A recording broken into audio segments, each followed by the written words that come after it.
penertiban odol. Semangatnya adalah kebijakan zero odol bisa berlaku efektif mulai 1 Januari 2027.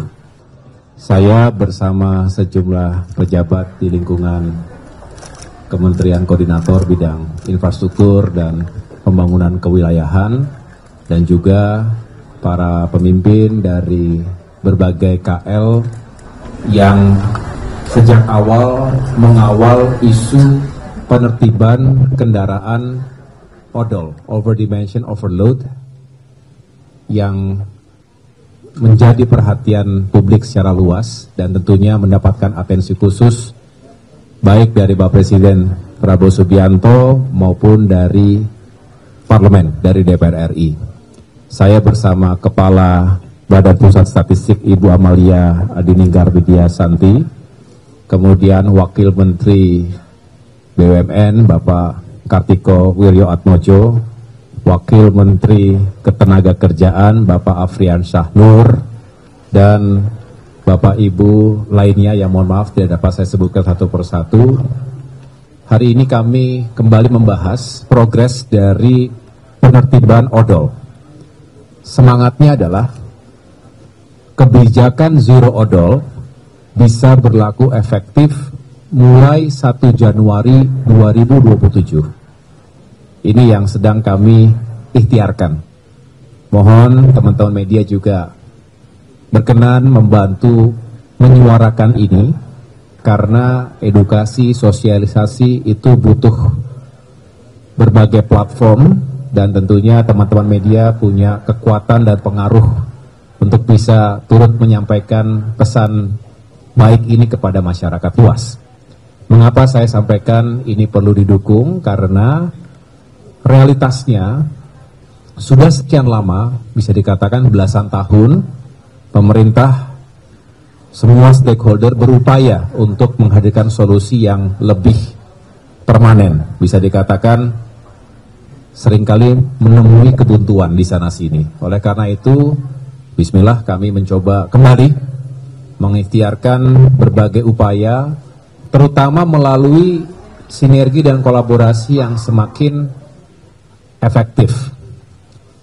Dan kami tidak ingin memotret masalahnya sepotong-sepotong, tidak juga berharap ada yang bekerja dalam ruang-ruang masing-masing, dalam silo. Di sini kita lebur, setiap KL pasti punya concern. Ada yang menitik beratkan pada dampak ekonomi misalnya, jika odol ditertibkan. Ada yang mengedepankan aspek keselamatan,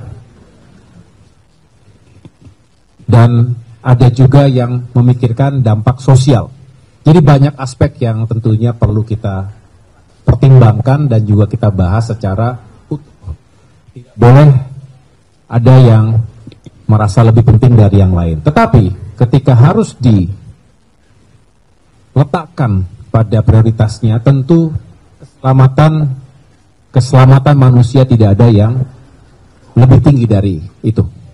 Jadi kami pertama ingin meyakinkan dengan penertiban odol, maka kita bisa menyelamatkan masyarakat kita dari kecelakaan yang sekali lagi telah merenggut banyak nyawa di jalan. Tadi dari data yang kita dapatkan, tahun 2024 terjadi sekian kejadian, bahkan belasan puluhan ribu yang meninggal, dan 10,5% itu kontribusinya dari kendaraan angkutan barang, termasuk odol. Belum lagi kerusakan jalan raya di sana sini yang harus akhirnya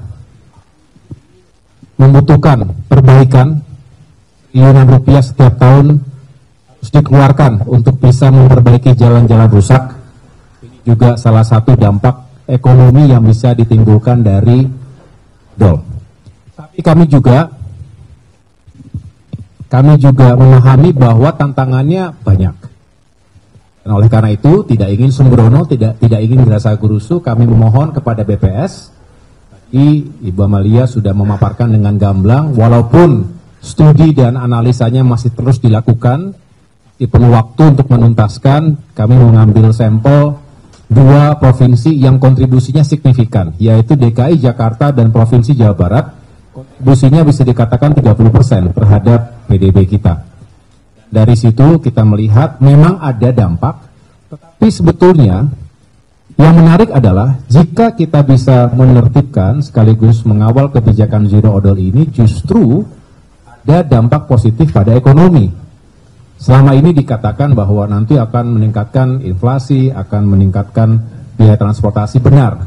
Tetapi itu tidak utuh kalau hanya dikatakan hanya akan berdampak negatif pada ekonomi. Justru dengan kebijakan yang tepat sasaran, kita ingin menormalisasi kendaraan, dan kita potret ada potensi reinvestasi terkait dengan transportasi angkutan barang ini, dan jika itu diletakkan atau dikembalikan untuk menggerakkan industri dalam negeri, justru akan menghadirkan potensi yang sangat signifikan, dan ini akan berdampak positif pada pembukaan lapangan pekerjaan, bergeraknya UMKM, dan lain sebagainya. Jadi banyak hal dampak yang sebetulnya secara ekonomi juga positif. Secara sosial juga demikian, kita berharap ini juga bisa menghadirkan sesuatu yang positif, dan pada akhirnya kembali tadi kami bicarakan bagaimana harus ada insentif maupun disinsentif bagi siapapun yang menjalankan atau sebaliknya yang melanggar aturan yang nanti akan ditetapkan secara tegas dan berlaku untuk semua. Jadi law enforcement itu penting, tetapi tidak selalu kita kedepankan, karena yang pertama harus kita lakukan adalah sosialisasinya, edukasinya secara preventif, termasuk juga memberikan insentif dan disinsentif tadi, baru pada akhirnya ada law enforcement yang harus dilakukan. Sekali lagi, kita tidak ingin ada siapapun yang menjadi korban kecelakaan akibat odol dan kerugian-kerugian lainnya. Rasa itu yang dapat saya sampaikan. Apakah nanti sebelum pemberlakuan 1 Januari 2020 itu ada rangkaian uji coba dulu, Pak?